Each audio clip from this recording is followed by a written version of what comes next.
আসসালামু আলাইকুম এভরিওয়ান। একদিকে ঈদ আসার অধীর অপেক্ষা আর একদিকে রমদান চলে যাবার বুক ভরা দুঃখ নিয়ে আজ আমার এই ইফতারে mini blog. By the way, এটা আমার মাসির বাড়ির দাওয়াতে ইফতারের মিনি ব্লগ।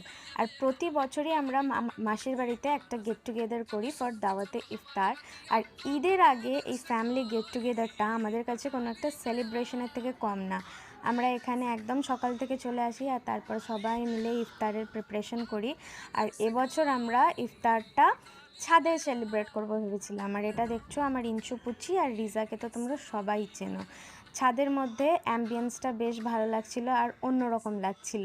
আর এই ইফতারটা যেন কোথাও না কোথাও মনে এই জিনিসটা জানান দিয়ে যাচ্ছিল যে রমজান আর মাত্র 2 দিন বাকি, আর 2 দিন পরেই ঈদ। এনিওয়েজ, আজানের আগে আমরা দোয়া করে নিলাম আর তারপর আজানের অপেক্ষা করছিলাম। একটু পরেই আজান হয়ে গেল আর আমরা সবাই বিসমিল্লাহ বলে আমাদের রোজা ভাঙলাম।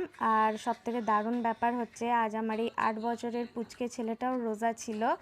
আমরা সবাই সেদিন খুব মজা করে রোজা করছিলাম আর টিপ টিপ বৃষ্টি এসে গেছিলো তখন, তাই আরও ভালো লাগছিল। ইফতারের পর নামাজ পড়ে হোমমেড ফালুদা আমরা খেলাম। এটা আমার বৌদি আর ওর বোন মিলে বানিয়েছিল। রিজা আর ফরিজের এই ফালুদাটা সবথেকে বেশি ভালো লেগেছে। আর নেহা মানে আমার বোন, ও ফালুদা খায় না, তাই ও শুধু আইসক্রিম খেয়েছিল। বাদবাকি আমরা সবাই এনজয় করেছিলাম ফালুদা। আর আমার পুচিটা পুরো এই বক্স ভর্তি আইসক্রিম নিয়ে একটা বড় চামচ নিয়ে দেখো তোমরা কীভাবে খাচ্ছে। তারপর আমরা খেয়েছিলাম একদম স্ট্রিট স্টাইল ঘুগনি। ঘুগনিটা স্ট্রিট স্টাইল কিন্তু আমার বৌদি বাড়িতেই বানিয়েছিল, খুব স্পাইসি। আর তারপর আমরা খেয়েছিলাম ফ্রাইড রাইস আর চিলি চিকেন, সেটার ভিডিও নিতে ভুলে গেছি।